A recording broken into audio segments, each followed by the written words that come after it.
السلام علیکم ورحمۃ اللہ وبرکاتہ۔ ایک دوست نے مجھ سے سوال پوچھا ہے، مفتی صاحب آپ شیعہ سنی اتحاد کی بات تو کرتے ہیں لیکن کیسے اتحاد ہو سکتا ہے کہ وہ لوگ جو صحابہ کرام کو گالیاں دیتے ہیں ان کے ساتھ اتحاد کیسے کیا جا سکتا ہے؟ تو نہیں ہو سکتا، ان کے کہنے کا مقصد یہ ہے۔ تو اس کا جواب یہ ہے کہ دیکھیں، شیعہ سنی جو اختلاف ہے اس کی بنیاد ہی سقیفہ بنی ساعدہ کے اندر ہوا فیصلہ ہے۔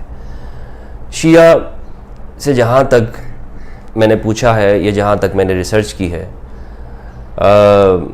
اصل بنیادی اختلاف یہیں سے شروع ہوتا ہے، سقیفہ بنی ساعدہ سے، اور اس پر پوری پھر خلافت کی بحث ہے، افضل اور مفضول کی بحث ہے، پھر اس سے زیدیہ نکلتے ہیں، اور آگے پھر خلافت ظاہریہ باطنیہ، یہ ساری جتنی بھی جو ابحاث ہوئی ہیں، مقام ولایت و نبوت ہے، یہ دوستو یہ جڑی ہوئی ہیں سقیفہ بنی ساعدہ کے اندر جو فیصلہ ہوا تھا۔ اب سقیفہ بنی ساعدہ کا جو فیصلہ ہے، یعنی اس میں قریش کا حضرت ابوبکر صدیق رضی اللہ تعالیٰ عنہ کی پر ہاتھ پہ بیعت کر لینا، حضرت عمر رضی اللہ تعالیٰ عنہ کا اور پورے قریش کا، یہ جو فیصلہ ہے اس کی حیثیت کیا ہے؟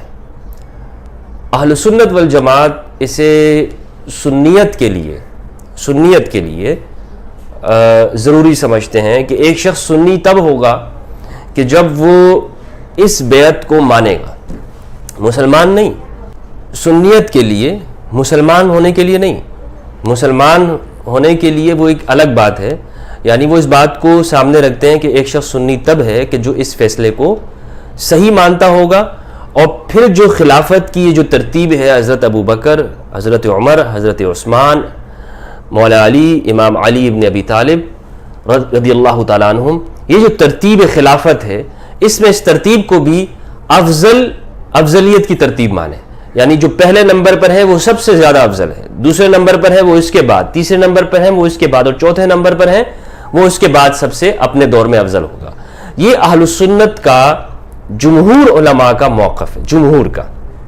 بعض اہل سنت نے اس سے الگ بھی اختلاف بھی کیا ہے، کچھ نے حضرت علی کو تیسرے نمبر پہ رکھا ہے، اور کچھ نے اپنا یہ موقف دیا ہے دیگر صحابہ کرام کے حوالے سے، لیکن جمہور کا بہرحال یہی موقف ہے کہ سنی وہی شخص ہے۔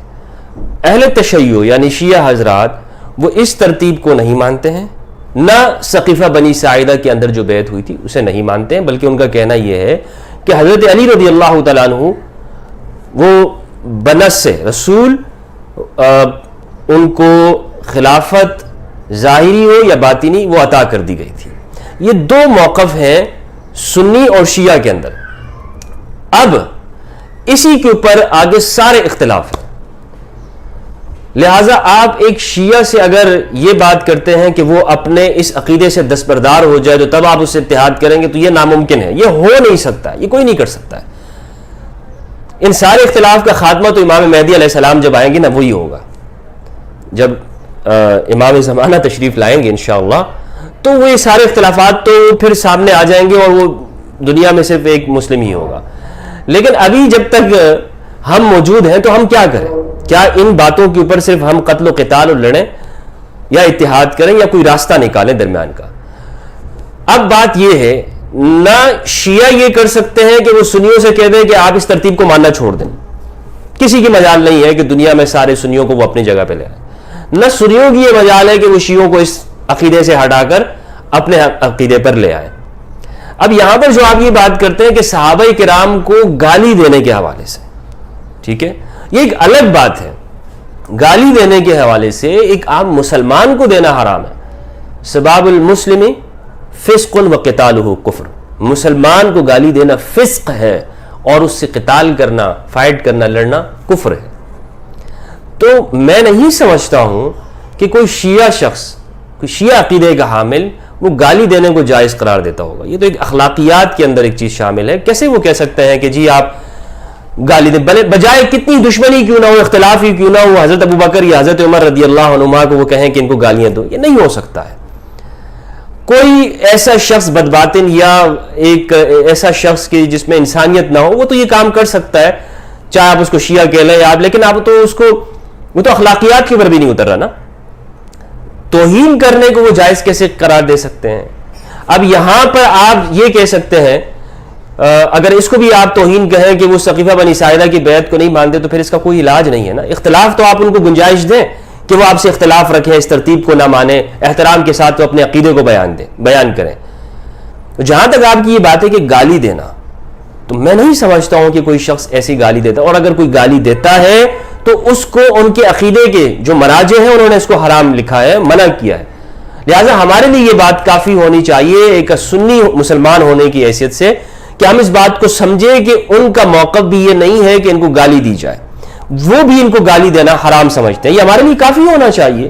اس کے بعد ہم ان کی نیتوں پر اعتبار نہ کرتے ہوئے ہم کہیں کہ نہیں ان کی نیت ایسی نہیں ہے, وہ کرتے ہیں تقیہ کرتے ہیں وغیرہ وغیرہ, تو میں وہی جواب دوں گا جو سرکار دو عالم حضرت محمد مصطفیٰ صلی اللہ علیہ وآلہ وسلم نے اسامہ بن زید رضی اللہ تعالیٰ عنہ سے کہا تھا, ہل شققت قلبہ, تم نے اس کا دل کیوں نہیں چیر لیا تھا؟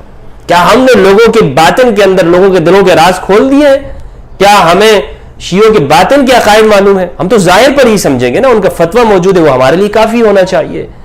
تو اس بنیاد کو ہم اگر سامنے رکھیں گے کہ اختلاف کو مانتے ہوئے کہ بھائی شیعہ سنی کا آپس میں اختلاف موجود ہے, سنیوں کا ایک عقیدہ ہے, شیعوں کا ایک عقیدہ ہے, اس میں کوئی دو رائے نہیں ہے, اور یہ میں نے بتایا آپ کو کہ امام مہدی علیہ السلام کے زمانے تک یہ ہوتا رہے گا, اس کو کوئی نہیں روک سکتا ہے.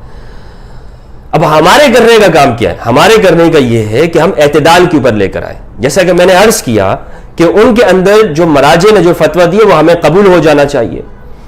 ہماری طرف سے اگر ہم یہ کہتے ہیں کہ صدیق اکبر کی خلافت کا انکار کرنا, اگر ہم کچھ لوگ کہیں کہ یہ بھی کفر ہے, تو یہ غلو ہو جائے گا, انتہائی درجے کا غلو. اور کچھ حضرات نے تو ابوبکر صدیق رضی اللہ عنہ کی صحابیت سے انکار کو کفر کہا ہے, حالانکہ یہ بات بھی درست نہیں ہے. صحابیت میں کہیں پر بھی ان کے اوپر نص قطعی وارد نہیں ہے, نص موجود نہیں ہے کہ وہ صحابی ہیں, کسی کے اوپر نص وارد نہیں ہے. تو یہ تھوڑا غلو ہے. پھر اس طرح وہ ہمارے اوپر بھی یہ سوال کر سکتے ہیں کہ اگر آپ لوگ یہ کہتے ہیں کہ ہم توہین کرتے ہیں صحابیت سے انکار کر کے, تو جناب آپ لوگ ایمان ابو طالب سے انکار کر کے کیا حضور کی توہین نہیں کر رہے ہوتے؟ کیا رسول اللہ صلی اللہ علیہ وآلہ وسلم کے والدین کریمین کو فی النار کہہ کر حدیث سے ثابت کر کے ہم توہین نہیں کر رہے ہوتے؟ ان روایات کو اموی روایات وہ کہتے ہیں. لہٰذا ہمیں ان چیزوں کو ایک طرف ایک ترازو کے اندر نہیں رکھنا چاہیے, یعنی اپنے لیے کچھ اور ترازو, ان کے لیے کچھ اور ہو. دونوں طرف میں بیلنس کر کے اگر ہم ان چیزوں کو سمجھیں گے میرے بھائیوں, تو مجھے جہاں تک بات سمجھ میں آ رہی ہے وہ یہی ہے کہ ان اختلافات کو ہم نے قبول کرنا ہوگا کہ ہم جو سنیوں کے جو عقائد ہیں وہ ہمارے ہیں, جو آپ کے عقائد ہیں وہ آپ کے ہیں. یہاں پر جو درمیان میں حد فاصل ہے وہ صرف یہی ہے کہ توہین نہیں ہوگی, نہ آپ توہین کریں گے نہ ہم توہین کریں گے. لہٰذا میری اس گفتگو کا خلاصہ یہ ہے کہ ہم اپنے عقائد پہ رہیں اور دوسروں کے عقائد کو ہم وہاں پر سمجھیں اور اس میں راہ اعتدال نکال کر اس پہ عمل کرنے کی کوشش کریں اور دوسروں کی نیت پر شک نہ کریں. بہت بہت شکریہ. والسلام علیکم ورحمۃ اللہ وبرکاتہ.